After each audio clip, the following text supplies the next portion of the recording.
Si Jose Rizal ay ipinanganak sa Calamba, Laguna. Ipinanganak siya nila Teodora Alonso Realonda at Francisco Mercado. Kumusta ang araw ng lahat? Ganun pa rin, Francisco. Tay, may nababasa ako tungkol sa pang-aabuso ng mga Kastila.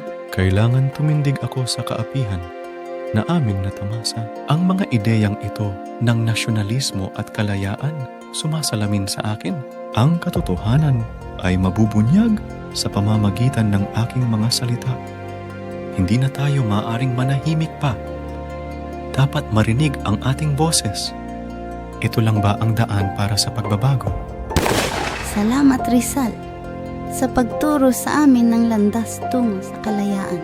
Ang pamana ni Rizal ay nabubuhay na nagbibigay inspirasyon sa mga susunod na henerasyon na huwag mawala ng pag-asa sa kanilang paghahangad ng kalayaan.